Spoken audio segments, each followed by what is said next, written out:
Superboy is ready to take flight once again, but there's a whole world of trouble waiting for Clark out there. What'll happen next? Well, let's hop into the pages of Action Comics issue number 1088 and find out together, shall we? So then, as we join the issue, we see that Clark's actions back during the expo in the previous issue have really started to build his legend as a hero, so much to the point that Perry White, the brand new editor-in-chief of the Daily Planet, has decided to make it his mission to name this kid. In doing so, hoping that it'll really put the planet and its paper on the map. The only problem is that all of his employees have terrible idea. Let's call him Strong Boy or Cornball. So how does the name Superboy come about? Well, you're gonna love this. Apparently, Lane, one of the guys who works for the planet, brought in his niece for Bring Your Kid to Work Day. Her name was Lois, and you might have heard of her. Turns out she's more creative than half the Daily Planet bullpen, and yes, she is actually the one who coined the name Superboy. Damn, talk about an early achiever, am I right? Obviously, young Clark loved this bit of early celebrity, and in his internal monologue he talks about how he had no idea how important the Daily Planet would be to him for the rest of his life. Also, now that he's officially out there in the world as a hero and a do-gooder, Ma and Pa can't realize that they can't exactly get him to stay on the farm anymore. And as such, they decide to let Superboy out a couple nights a week to do some superhero work, assuming that all of his chores are completed. It's after that we actually get treated to a very fun montage where we see Superboy visiting other cities, including Gotham and Central City. This is so early in Clark's career, he notes that he had to actually carry a map back then. Yes, he might be Superman, but that doesn't necessarily mean he has a super sense of direction. In fact, a lot of his classic powers haven't actually manifested yet. No freeze breath, no heat vision. He's durable, but not exactly 100% bulletproof, meaning that he actually gets bruises and welts when he gets shot. Still though, young Clark says he wouldn't trade this feeling for the world. It feels like he's finally starting to become who he was always meant to be, starting that next great chapter in his life. And hey, isn't it perfectly thematic that this week he's also starting his first day of brand new high school? Ma and Pa send him off to the brand new schoolhouse that's bussing in students from all around 3 counties, and they even give him his trademark glasses to help deflect from his superhero work. Clark hopes that this newfound confidence he's gained as Superboy will allow him to make new friends, but unfortunately it seems like Pete Ross is still the only one who's willing to give him the time of day. Then of course you have his bully in the form of Kenny. They don't give him his last name, but I'm 90% sure this is Kenny Braveman, a guy who was invented for the old Louise Simonson series and who will end up becoming the supervillain known as Conduit. The one person though that Clark wants to see more than anyone else in the world is of course his best friend Lana Lang. She had been traveling with her parents for the summer, and apparently according to Ma, she's changed a lot in that time. No longer is she the rough and tumble tomboy that Clark grew up with. Oh no, she's now morphed into the hottest girl in school, only, you know, she doesn't know it yet. No, it's not just old faces young Superboy has to contend with either. There's also some new players too, like Mr. Blake, his homeroom teacher who seems to hate Clark almost right off the bat, staring a hole in him as if he knows some secret that no one else does. I wonder. Not all the teachers are bad though. The science teacher, Mr. Mosher, is something of a showman, so much to the point he ends up accidentally starting a fire in the chemistry lab. Like I said before, this is a new building, and as such the sprinklers should be able to stop it and save the life of Lana and Pete, but they don't seem to react when they should. Meaning that, yep, you guessed it, this looks like a job for Superboy, and on his first day no less. Superboy flies on over to the local town water tower, using it to put out the fire and save his teacher and friends. Normally this would mean the day was saved and the story would be done, but a young Superboy uses his X-ray vision to realize that the sprinkler system was actually not even finished. There's a good chance that if he wasn't there, a lot of innocent people would be dead, and because of that, Superboy decides to take his anger up with the guy who did the installation, and why yes, he was talking to his wife on the phone about all the money he made cutting corners on the school job. Surprisingly, this small-town huckster has no fear of Superboy, basically saying, look, you can say whatever you want, but at the end of the day, I got an army of lawyers and it's my word against yours. You're a vigilante, not a cop. Why should anyone listen to you? And you know what? Because this is Superman so early in his career, these words actually do end up cutting pretty deep. We actually see Superboy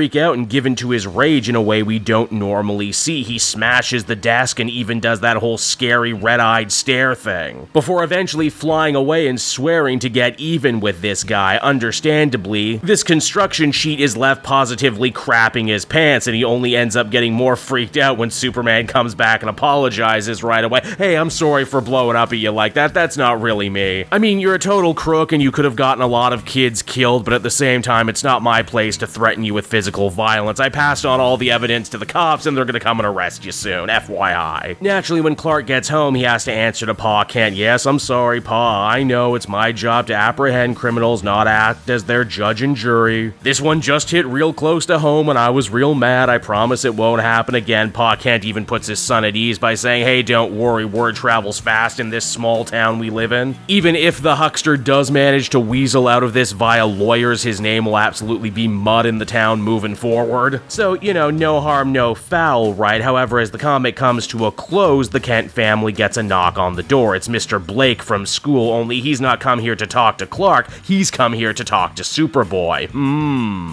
Could this perhaps be Adam Blake, yet another hero who used the moniker Man of Tomorrow? I wonder. Either way, that was Action Comics issue number 1088, everybody, and once again, Mark Waid manages to deliver a really fun, really exciting, really classic-feeling take on a Superman origin story. I know it's something we've gotten 100 times before, but damn it if I don't like how this series plays such a familiar tune. In fact, isn't it kind of interesting that over at Marvel, they are reimagining Captain America's early years and modernizing them, and then over here in Action Comics, they're doing basically the same thing for Superman via Superboy. Just kind of funny how that happens, right? I love getting to see familiar faces like Kenny Braveman, Pete Ross, and of course Lana Lang, characters who kind of stop being important to the Superman story a lot of the time, usually right around the time Clark moves to Metropolis full-time. This Mr. Blake stuff is really interesting too. Like I said, I get the strong distinction that he might actually be Adam Blake, and this might be a way to backdoor in more stuff with the Legion of Superheroes. The Legion looks like they're going to be really important for the big crossover events that DC is having later this year, so bringing them back here now in a Superman book and letting people get acquainted with them again makes a lot of sense. Overall, I think I'd feel comfortable giving this one an 8 out of 10. This was just a good-ass time from start to finish.